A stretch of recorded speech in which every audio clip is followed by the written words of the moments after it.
Welcome to the Lost Boys to Found Fathers podcast. I'm Will Haycox, and joining me is my co-host, Gabe O'Sullivan. We are men who've suffered the loss of a child, and through this production, we desire to offer encouragement, strength, and hope to our fellow brothers who've traveled the same journey.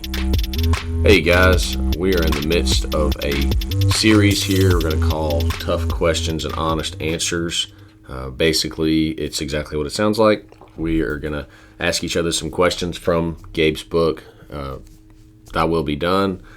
It's a great book. You should check it out, especially if you like this series.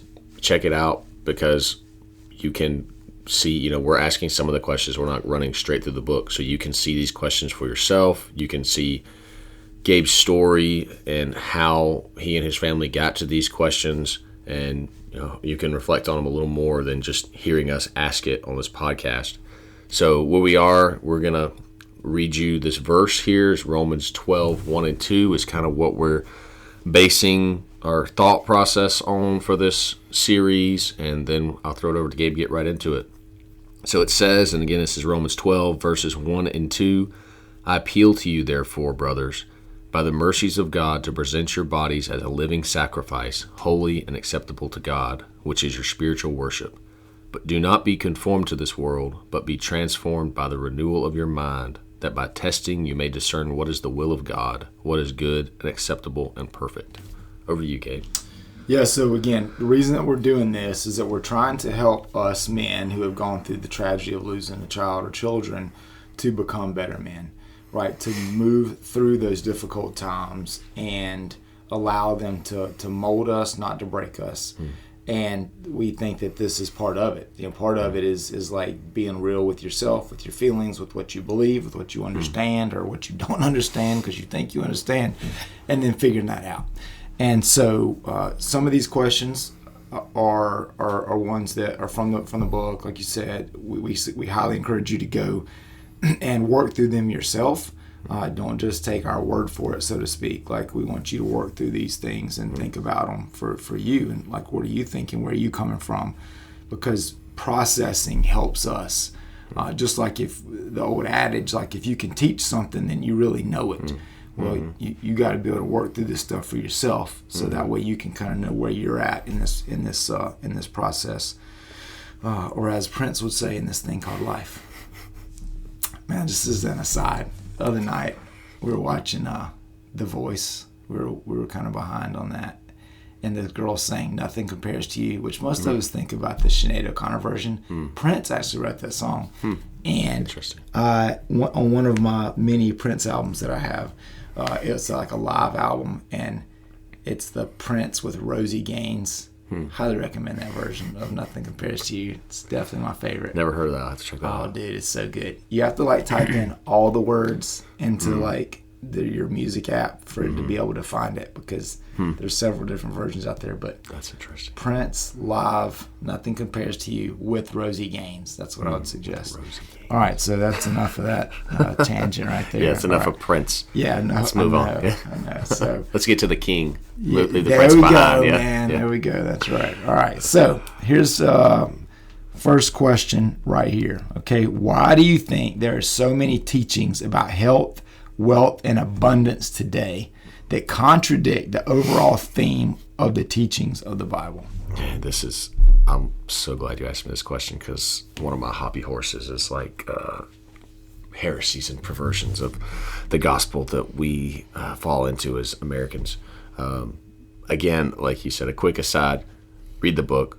Otherwise, you're not going to know why we're bringing this question up. But in this chapter, Gabe talks about some of his thoughts at the time when he had his girls that led him down this path of questioning your faith, questioning your understanding of God, because you had believed some of these health, wealth, prosperity gospel, abundance, blessings from God, is all you get. So basically, I think if you've never heard that before, there's kind of this idea called the prosperity gospel, that if you're a good person or if you're a Christian, God will bless you physically now, not just I'm going to become a Christian or I'm going to go to heaven when I die. But the whole idea, if you've ever seen, I don't know, was it I don't want to throw names out there because I wasn't alive when some of these guys were popular, and I don't know if I'm going to get it wrong, but like some of these, like Joel Osteen's the big one, but like some of these other guys that it's like, Jim I just Baker. wipe my is that Jim and Tammy Faye? Yeah. Mm-hmm. Like I just wipe my forehead from the sweat off of this rag, and this is holy sweat. And if you give $100 to my ministry, I will give you this rag, and it will bless you. You keep it in your pocket, or you keep it in your purse, and God will use the power of this to bring you to whatever, bring you blessing. And I love my Southern preacher voice there, but really yeah, I mean it's like this whole idea that God exists to give you something here and now. Like we talked about in the last episode, stress over finances, stress over providing for your family. And this particular gospel, which is a false gospel, but it's called the prosperity gospel, taps into that. And I think you made the mention last time talking about Matthew 6, where Jesus says, don't worry about tomorrow. Don't worry about how you're going to clothe yourselves. Don't worry about whether you're going to eat, there's this many sparrows, not one falls without God knowing about it. There's flowers in the field, and they have more beautiful covering, more beautiful clothing than Solomon ever did. And Solomon's one of the most one of the most wealthy men that ever existed. And so I think for thousands of years, humans have had this, am I going to make enough money? If I made an extra $5, made an extra $100, I could buy this, I could prepare for that, and take care of my family better. And I think it's our core temptation of wanting security, wanting power, wanting stability that is tapped into by this gospel, that if I had another $5,000, $10,000, $100,000, then my life would be good. Then, like you talked about last time, let's say I'm making $70,000 a year right now. I feel like if I made $80,000, I'm getting by now with $70,000. If I had an extra $10,000 after taxes, it might be $6,000, whatever. If I had an extra $6,000, that's a vacation my family and I can go on. That's buying another car for my wife. That's, whatever, sending my kid to this camp. That's doing this thing that needs to be done around the house. And then once I built a patio into the backyard, then we'll be safe and secure. We'll have what we need. We'll have a place to have friends over and impress them. Whatever. You can throw out a million examples. But I think, again, I said this was a hobby horse, so I'll try not to drag it out any longer. But to answer your question, I think the reason that this is so prevalent is because it's appealing to believe that God exists to be my genie, and I pull him out when I need something, and I pray, dear God, help me pass this test. Dear God, help me impress my boss so I get a promotion.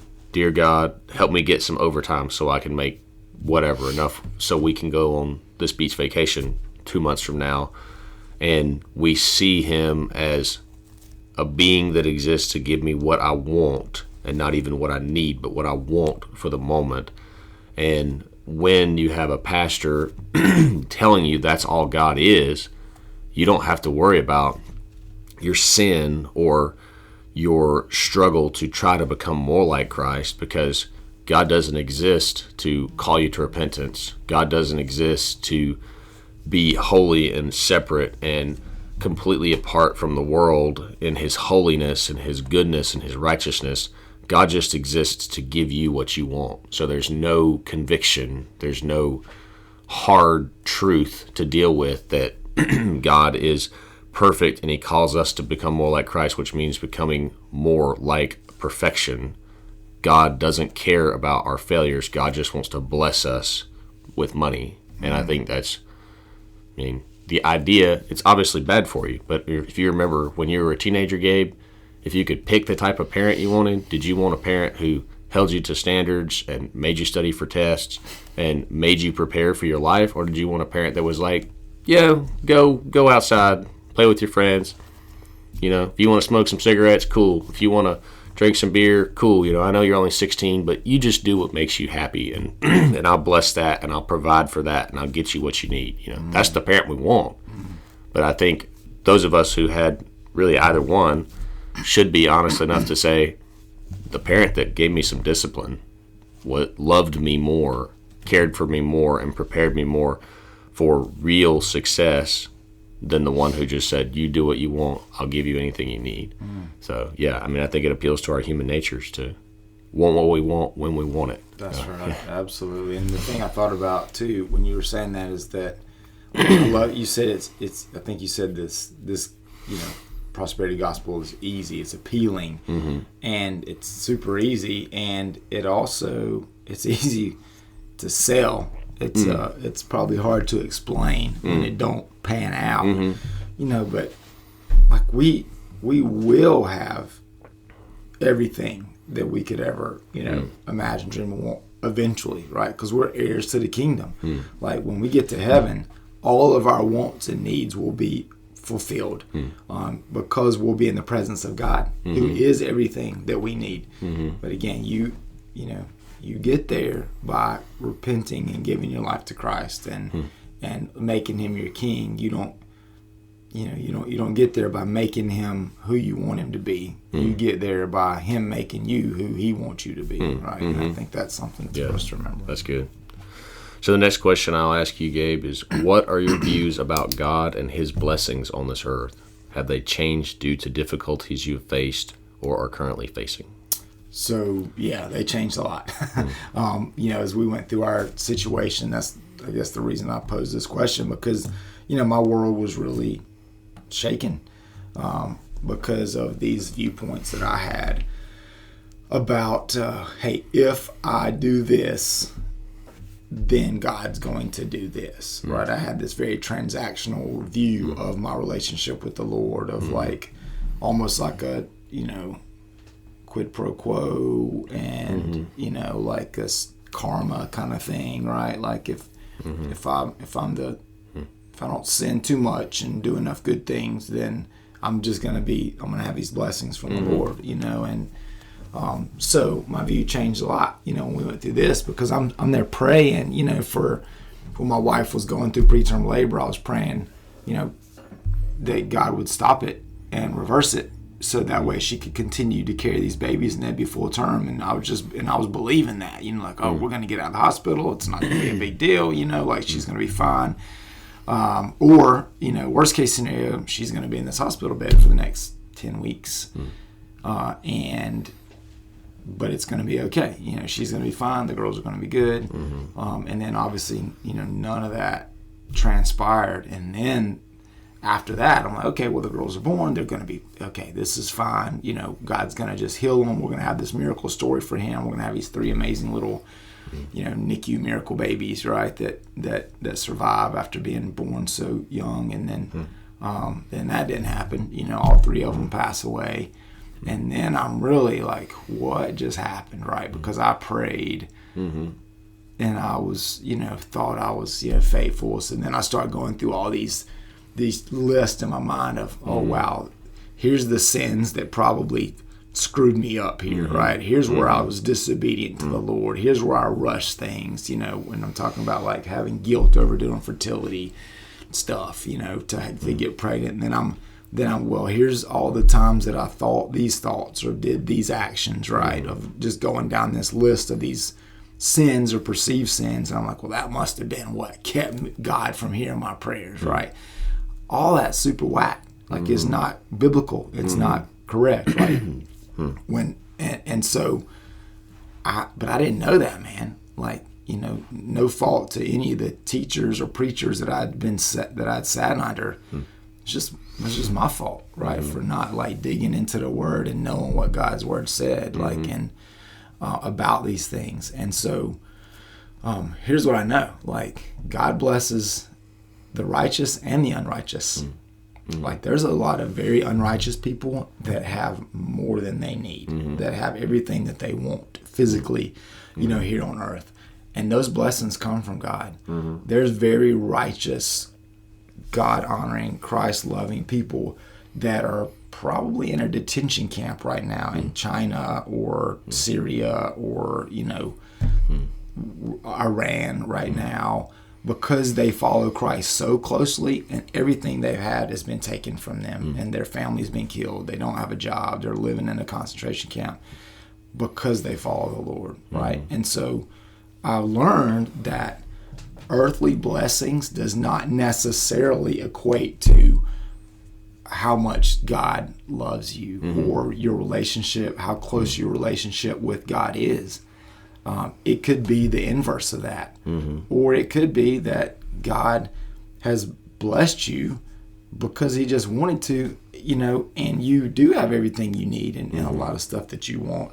And you do follow Christ closely. So I think what I kind of learned from that is that we can't look to what we have or don't have or our circumstances, period, good or bad, that we're going through in this world and think that that's some kind of like omen from you're doing good with me, right? As God speaking there. Or you're not doing good with me. That we have to just remember that God's true blessings comes in the spiritual realm, right? What he gives us now spiritually, how he can save our soul, forgive us of our sin, and then obviously the blessings that are going to come in eternity. That's what we need to keep our mind and heart and eyes focused. Yeah, and you mentioned the word karma, and I think a lot of us should know what karma is, but as our society, we're, I guess we're in this post-Christian age, what they call it. Yeah. And there's so many, like, everyone's probably heard it, and it, like, if you've said this before, this isn't like directly a personal attack, but it's also maybe not a personal attack. But like when something bad happens, or when someone's graduating or something, maybe a good thing, and you are commenting on Facebook or you're texting somebody or whatever, and it's like, good thoughts and good vibes are for you, with you, or like there's this whole thing about like sending good energy your way, or like I'm putting good out in the universe and good will come back to me.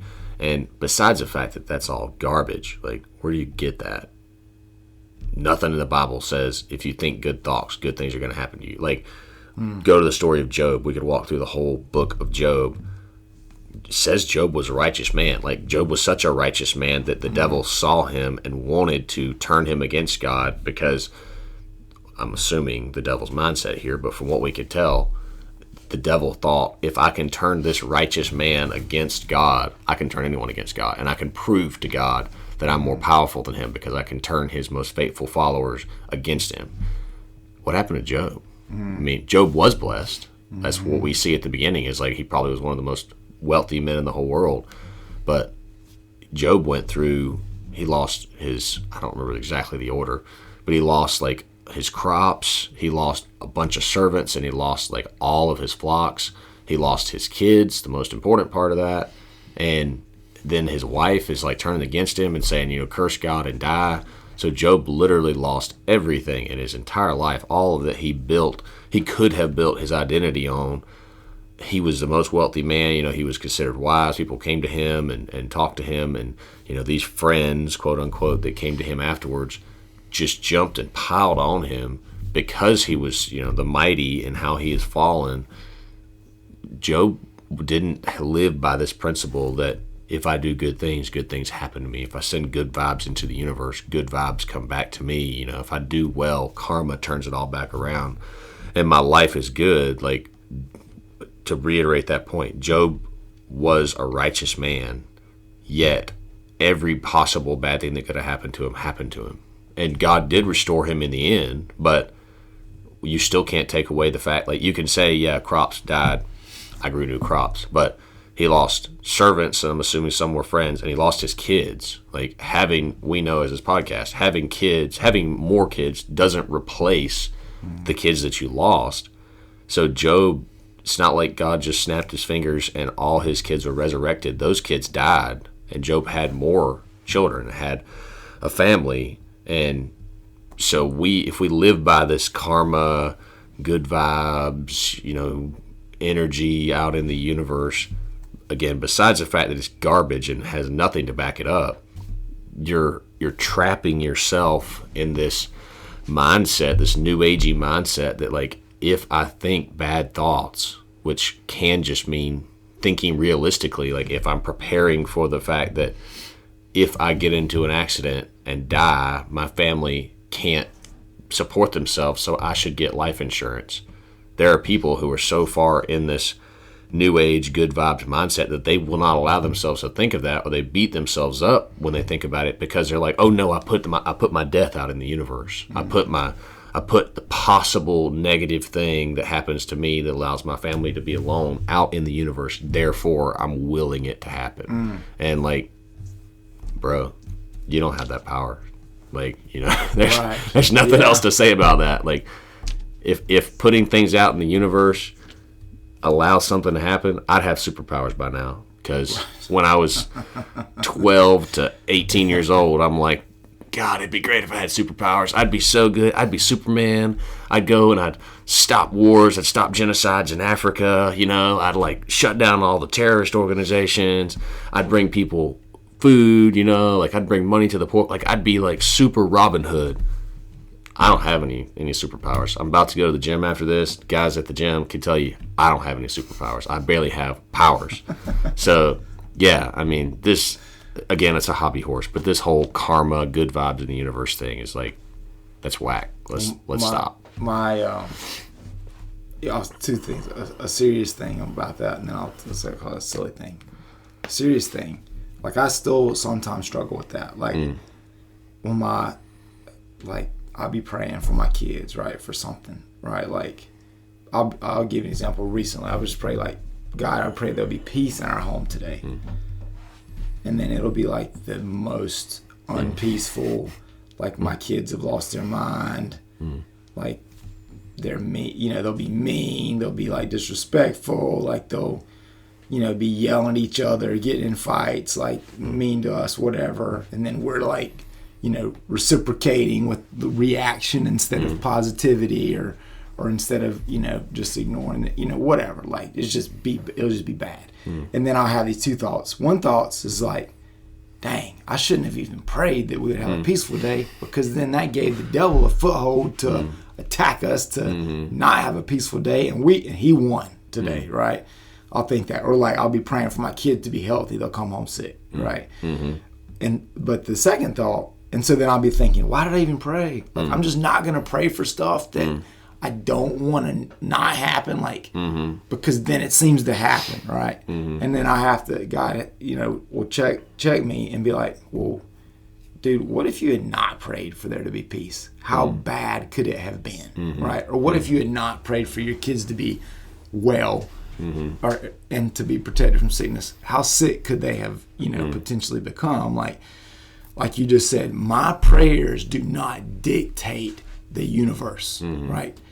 Our prayers are designed to draw us closer to God and help us to align our thoughts and our will with His will and with His thoughts, because they are going to prevail. And whatever they are, we kind of got to just roll with it, okay? I mean, that to one extent. One of my favorite quotes comes from the movie Collateral with Tom Cruise and Jamie Foxx.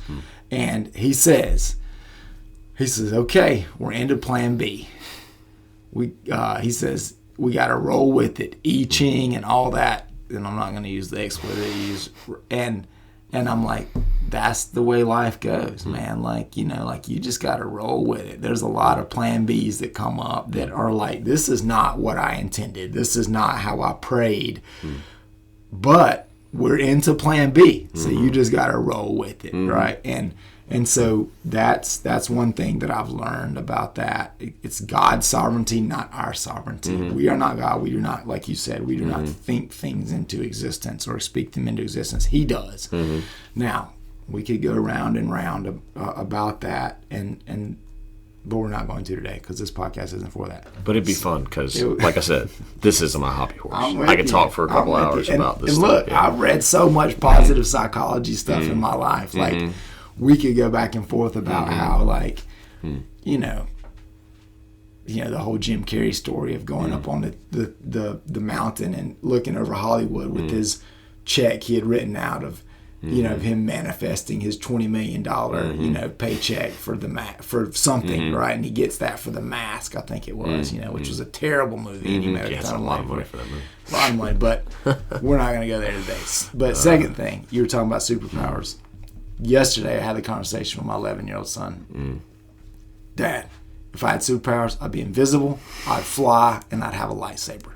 A lightsaber. And then Lightsabers are cool. That would be super cool. I mean, you're an invisible flying dude with a lightsaber. Yeah. You can see the lightsaber. I was going to say, is the lightsaber floating? Invisible? Yeah. I don't know if it's invisible or not invisible. Yeah. Because that would be kind of boring if it was invisible. Yeah.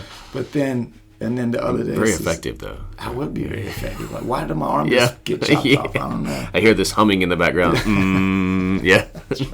Yes. And then this is secondary to that. He was saying the 4 things he was scared of the other day. Not 3, 4, which I thought was interesting. He was like spiders, sharks, alligators, and cactuses. Cactuses. It's like I fell into a cactus at Lowe's when I was 5 years old, and I couldn't get the needles out, and I'm still scared of them. I'm like, dude, that's some pretty deep fears. Yeah, that's some deep trauma. And then my this is don't take him to Albuquerque or somewhere. Yeah, it'd be rough. I'm gonna take him to the desert. And then our youngest son Tyson, he was like, 4 things I'm scared of: spiders, alligators, sharks, and penguins. I was like, son, why are you scared of penguins? He was like, Dad, I had a dream that there was this really mean penguin, and he poked my eyeballs out with his beak. I was like, that is the most terrifying thing that is I pretty think scary. I've ever heard. So I get Murder penguin, yeah. Murder penguins, yeah, man. So, all right, that's probably enough business for that. Yeah. So, again, coming out of this, these 2 questions here, we only went through 2, right, so far. But let's do this 3rd one. Is this for you? This is for you, I think. Okay. Yeah, I think so. And I we'll think probably answer, end on this question. So, has your faith in God been shaken, diminished, or been made stronger due to your circumstances or due to other suffering that you see in this world? I think yes to both, I think, is probably the right answer. I mean, you and I both talked about it. If you go back to the very beginning and listen to our stories, I think it's like episodes 2 through 4 maybe is, I don't remember who was first. You tell your story and then I tell our story. But yeah, I mean, I think initially, same as what you just said a minute ago, like you have to deal with so many things that, why did this happen to us? Like the question we asked at the beginning of the last episode was, do you believe that God's all powerful? And if so, why do you trust him? Why do you not trust him? And I think dealing with that initially was really tough because, same as what you said, we went into the hospital with fears. We couldn't find, our midwife couldn't find a heartbeat for our son 2 days before his due date, 3 days before his due date. And so it seemed like he's probably gone. A heartbeat's an important thing. So if it's not one, he's probably not alive. But there was still this, this twisted sense that nothing really bad will ever happen to us because of our faith, because we're good people, all this stuff. And so in the initial days, weeks, really even month or 2 probably, there was that fear that I don't really know what to believe about God. I know he's good, but how could a good God do this? All those questions that we've talked about in this podcast. So I think, my faith was shaken, but I don't know that it was diminished. I think it was questioned. It was almost like, you shake a tree and you see what comes out of it. Like if the tree is what holds my faith, and this losing our son shook the tree, initially what came out of it was like a little dried up apple core that has been on the tree. If you ever go to apple orchard and you see the ones that fall out on the ground and they have wormholes in them and they're rotten and half of them's black and all that. Like initially that's probably what came out, was like this inside, the meat of the apple might have been good, but the outside of it was kind of shriveled and crappy looking and, just looked like it's been neglected for a while. But through shaking that tree, I'm not I don't even know what you call it, an arborist. I'm not a person that knows a lot about trees and plants, so forgive my analogy. But through shaking that tree, God shook loose this bad fruit so that good fruit could grow. And that new understanding of who God was and the fact that he was faithful to us in the midst of discovering that I had an incomplete faith or a weak faith allowed me to trust him, allowed me and my wife to to talk about why do we trust God? Who is God? Who is he to us? What does it mean to have a child that has died and gone to heaven? How can we make it day to day? You know, all these questions we've talked about in this podcast. And I think through that, the trials and tribulations allowed us to rely on the Lord because we didn't have any other choice. And so our faith has grown.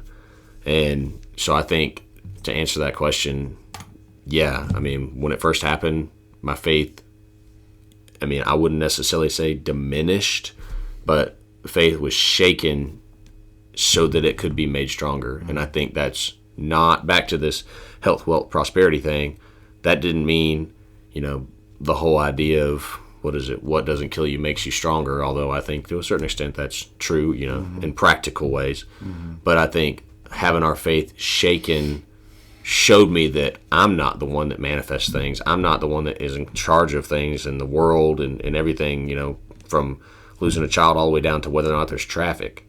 But it pointed me to the one who is in charge of those things and made me realize that because I have no control and no power over the world and over the circumstances that are going to surround my life, I have to rely on the Lord, and gave me true faith that will help me through the rest of my life, whether great things happen to us or terrible things happen to us. And I hope that's where everyone else is led in their journeys after they lose a child. Man, that's so encouraging, man. Thank you so much for sharing that with us and with me, man, and with the folks that are listening. So, yeah, thank y'all for joining us today. This will be the last of the questions that we'll ask today. Make sure that you check out the next episode because, you know, we're going to continue going through these tough questions and these honest answers, and go back and listen to episode 1 of this series as well. Thanks again, like Gabe said, for joining us. You know, make sure you follow us on Lost Boys to Found Fathers on Facebook, Instagram, and Twitter. We pitch it several times, but that's only because it's so great. Follow Gabe's books or check out Gabe's books. You can get them on Amazon. You can get, where else can you get them? Yeah, the first one's just on Amazon, and then the little one, the new one, Every Little Thing, can be found on Amazon or on Apple Books or BarnesandNoble.com. Great. Yeah, I was thinking Barnes & Noble, and I'm like, wait, is that right? So, yeah, get those. They're great. I've read them. I recommend them. Thank you. Appreciate your time today, guys. Let's not be lost. Let's be found in Him.